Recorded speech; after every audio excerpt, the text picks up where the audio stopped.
सो मुझे एक बात सच सच बताओ कि अभी तक तुमने ऑनलाइन मनी मेकिंग पे कितनी वीडियोस को देखा? 10, 15, 20? बट फिर भी तुमने अभी तक कुछ स्टार्ट ही नहीं किया, या अगर किया भी उस पर अपने पैसे अपना टाइम लगाया भी, बट तुम्हें उसका कुछ भी रिजल्ट नहीं मिला। अब इसमें गलती तुम्हारी नहीं बल्कि उस डायरेक्शन की है जो कि तुम्हें मिल रही है। क्योंकि ऑनलाइन ज़्यादातर जिन बिजनेसेस की हाइप होती है वो बिगनर्स के लिए सबसे बुरी चॉइस होते हैं स्टार्ट करने के लिए बिजनेस, जैसे कि ड्रॉप शिपिंग, डिजिटल प्रोडक्ट्स या प्रिंट ऑन डिमांड। सो आज की वीडियो में मैं तुम्हें सबसे पहले ये बताऊंगा कि कौन से बिजनेसेस बिगनर्स के लिए बेस्ट है और किन बिजनेसेस से तुमने दूर रहना है। इसके अलावा मैं तुम्हें एक कंप्लीट रोड मैप दूंगा, एक स्पेसिफिक ऑर्डर कि जिसके अंदर तुमने बिजनेस को स्टार्ट करना है और फिर उसे लेवल अप करना है। सो इस वीडियो को एंड तक लाजमी देखना। मैंने एक लिस्ट बनाई है कि जिसके अंदर मैंने बिगनर्स के लिए हर बिजनेस को रैंक किया है। उस लिस्ट को जानने से पहले मैं तुम्हें यह बता दूं कि मैं तुम्हें कुछ भी हवा में नहीं बताऊंगा, बल्कि जो भी बताऊंगा वो मैं तुम्हें अपने पर्सनल एक्सपीरियंस से बताऊंगा। बिकॉज इसमें से बहुत सारी चीज़ें हैं जो कि मैंने खुद भी ट्राई की है। मैंने दराज पे, शॉपिफाई पे डिफरेंट प्रोडक्ट्स को सेल किया है। मैंने एज अ फ्रीलांसर काम किया है और पिछले 2 सालों से मैं यूट्यूब पे, इंस्टाग्राम पे कंटेंट को भी अपलोड कर रहा हूँ, कंटेंट को क्रिएट कर रहा हूँ। सो तुम मुझ पर ट्रस्ट कर सकते हो। सबसे पहले जानते हैं डी कैटेगरी के बारे में, और इसके अंदर मैं रखूंगा फिजिकल प्रोडक्ट बिजनेस को, और इसके अंदर हर चीज आएगी, drop shipping, print on demand और हर किस्म का ई कॉमर्स स्टोर। अब मैं ई कॉमर्स को या इस बिजनेस को बुरा नहीं कह रहा, मैं बस ये कह रहा हूं कि बिगनर्स के लिए ये टेरिबल चॉइस है। अब नो डाउट कि इस बिजनेस के अंदर प्रॉफिट मार्जिन बहुत हाई होता है और तुम इसको अच्छा खासा स्केल कर सकते हो, बट वो तब होगा जब तुम इस काम को सीख जाओगे, एक ऐसा सिस्टम बिल्ड कर लोगे जो कि तुम्हें रेवेन्यू जनरेट करके दे। और वो सीखने के लिए तुम्हें 3 चीजों की जरूरत होगी: ट्रैफिक, पैसा या फिर एग्जिस्टिंग ऑडियंस। बिकॉज अपने प्रोडक्ट को ऑनलाइन सेल करने के लिए तुम्हें या तो हज़ारों रुपए एड्स पे खर्च करने पड़ेंगे, या फिर तुम्हारे पास ऐसी ऑडियंस हो जो कि तुम पे ट्रस्ट करती हो और तुमसे चीज़ों को खरीदे। बट अगर तुम्हारे पास ये दोनों चीज़ें नहीं है तो फिर तुम अपने पैसे के साथ सिर्फ गैम्बल करोगे।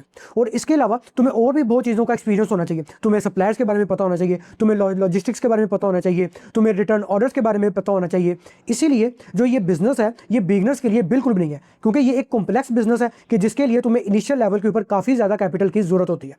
इसके बाद आती है सी कैटेगरी, और इसके अंदर मैं रखूंगा डिजिटल प्रोडक्ट बिजनेस को। डिजिटल प्रोडक्ट जैसे कि वर्कशॉप्स, ई बुक्स, उसके अलावा टेम्पलेट्स। अब ऑनलाइन भी इस बिजनेस की काफ़ी हाइप रहती है, बिकॉज सुनने में ये बड़ा आसान लगता है कि तुमने बस एक प्रोडक्ट को तैयार करना है और फिर तुमने बस हज़ारों लोगों को उसको सेल करना है। तुम्हें किसी इन्वेंट्री की जरूरत नहीं है, तुम्हें कोई फिजिकल प्रोडक्ट अपने पास रखने की जरूरत नहीं है, तुम्हें लॉजिस्टिक्स की टेंशन लेने की जरूरत नहीं है। बस तुमने एक प्रोडक्ट बनाना है और उसको डुप्लीकेट करी जाना है और लोगों को सेल करी जाना है। बट यहीं पर क्या है कि जितना ये सुनने में आसान है और जितना इसको आसान है सेल करना, उतना ही ज़्यादा लोग इसके अंदर आते हैं। बिकॉज इसके अंदर जो बैरियर लेवल है वो बहुत कम है और कंपटीशन इसके अंदर बहुत हाई है।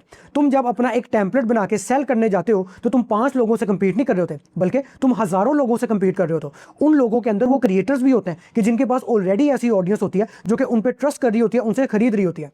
और यहीं पर ये सीक्रेट है जो कि तुम्हें ऑनलाइन बहुत से लोग नहीं बताते, कि एक डिजिटल प्रोडक्ट को बेचने के लिए तुम्हारे पास एक एग्जिस्टिंग ऑडियंस होनी चाहिए जो कि तुमसे उस प्रोडक्ट को खरीद रही हो, तुम पे ट्रस्ट कर रही हो। बिकॉज अगर ऐसा नहीं है तो फिर तुम्हें उनके लिए दोबारा से एड्स को रन करना पड़ेगा, हज़ारों रुपए खर्च करने पड़ेंगे, और बात वहीं पे आ जाएगी जो कि फिजिकल प्रोडक्ट बिजनेस के ऊपर आती है।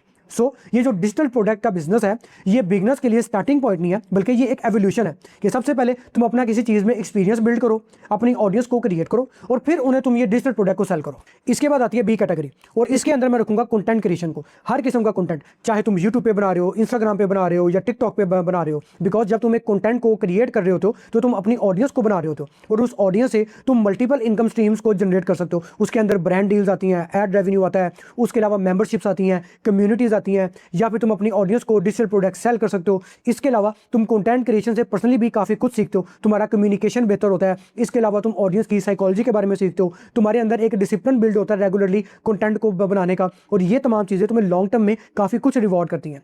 बट फिर मैंने इसको बी कैटेगरी में क्यों रखा है? वो इसलिए कि कंटेंट क्रिएशन से तुम एक बहुत लंबे अरसे तक कुछ भी नहीं कमाओगे। प्लेटफॉर्म को, एल्गोरिदम को बिल्कुल भी फर्क नहीं पड़ता कि तुमने एक वीडियो पे कितनी मेहनत की है। वो वीडियो तभी परफॉर्म करेगी जब ऑडियंस को वो पसंद आएगी। इसके अलावा तुम्हें एक कांस्टेंट प्रेशर को फेस करना पड़ता है खुद को ऑडियंस के सामने पेश करने का। इसके अलावा तुम्हें ऐसे लोगों से कंपीट करना होता है जो कि 5-5, 6-6 सालों से एक वीडियो को जनरेट कर रहे हैं, वीडियोज़ को क्रिएट कर रहे हैं। कंटेंट क्रिएशन में कंपटीशन भी बहुत हाई है। सिर्फ टिकटॉक पे रोज़ की 34 मिलियन वीडियोस अपलोड होती हैं। सो तुम्हारी वीडियो के परफॉर्म करने के लिए ज़रूरी है कि उसमें कुछ यूनिक हो, कुछ डिफरेंट हो। सो तुम कंटेंट क्रिएशन को एज अ साइड असल के तौर पे शुरू करो कि जहाँ पे तुम्हारी असल इनकम किसी और काम से आ रही हो, बट तुम साइड पे कंटेंट क्रिएट कर रहे हो, अपनी ऑडियंस को बिल्ड कर रहे हो, ताकि तुम फ्यूचर में जाके उन्हें प्रोडक्ट्स या सर्विसेज सेल कर सको। इसके बाद आती है ए और एस कैटेगरी, और इनके अंदर मैं रखूंगा सर्विस बिजनेस को और स्पेसिफिकली फ्रीलांसिंग को। सो तुम्हें ये सुनने में ज़्यादा एक्साइटिंग नहीं लगेगा, बट बिगनर्स के लिए ये सबसे बेस्ट चॉइस है स्टार्ट करने के लिए। सो तुमने करना क्या है कि तुमने किसी के लिए एक प्रॉब्लम को सॉल्व करना है और वो तुम्हें उसके पैसे देगा। तुम्हें किसी इन्वेंट्री की जरूरत नहीं है, तुम्हें ऑडियंस की जरूरत नहीं है, तुम्हें किसी प्लेटफॉर्म की या फिर एल्गोरिथम की जरूरत नहीं है। तुमने सिंपल अपना टाइम और अपनी एफर्ट देनी है और लोग तुम्हें अपनी प्रॉब्लम और उसके पैसे देंगे। अब फ्रीलांसिंग को भी मैंने 2 पार्ट्स में डिवाइड किया। सो ए कैटेगरी के अंदर आएगी जूनियर लेवल फ्रीलांसिंग।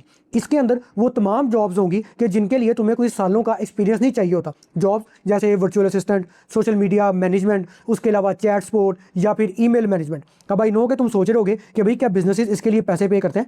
बिल्कुल वो पैसे पे करते हैं। एक ऐसा बिजनेस ओनर जो कि महीने के लाखों कमा रहा है, उसे कोई इंटरेस्ट नहीं है कि वो घंटा 2 बैठ के अपने कंटेंट को स्केड्यूल करे या फिर क्लाइंट्स के मैसेज के रिप्लाई कर रहा हो। वो हंसी खुशी एक ऐसे बंदे को $20-30 पे हायर करेगा और उससे वो काम करेगा। और इसकी सबसे बेस्ट बात है कि तुम इसके अंदर सीख भी रहे होते हो और तुम्हें उसके पैसे भी मिल रहे होते हैं। कि जहां बाकी कामों में जैसे ड्रॉप शिपिंग है, ई कॉमर्स है, तुम अपना पैसा गवा के सीखते हो, बट इसके अंदर तुम सीखते भी हो और तुम्हें पैसा भी मिलता है। तुम सीखते हो कि तुमने क्लाइंट्स को हैंडल कैसे करना है, उनसे कम्युनिकेट कैसे करना है। तुम देखते हो कि बिजनेसेस अपनी मार्केटिंग कैसे करते हैं, वो ब्रेक इवन को कैसे अचीव करते हैं। इसके बाद लास्ट है एस कैटेगरी, और इसके अंदर मैं रखूंगा सीनियर फ्रीलांसिंग को, कि जिसके अंदर तुम एक हाई वैल्यू स्किल को सीखते हो और फिर उसको ऑफर करते हो। हाई वैल्यू स्किल जैसे कि copy writing, coding, website development, app designing, वो जॉब्स के जिनकी मार्केट में डिमांड काफ़ी आई है और तुम्हें उसके अच्छे खासे पैसे मिलते हैं। सो तुम इन स्किल्स को ऑफर करते हो। सो जब तुम्हारे पास प्रोजेक्ट्स ज़्यादा आने लग जाए तो तुम फिर एजेंसी लेवल पे भी शिफ्ट कर सकते हो, कि जहां तुम और फ्रीलांसर्स को अपने साथ जोड़ के एज अ टीम काम कर सकते हो और ज़्यादा बड़े क्लाइंट्स के साथ काम कर सकते हो। So specific order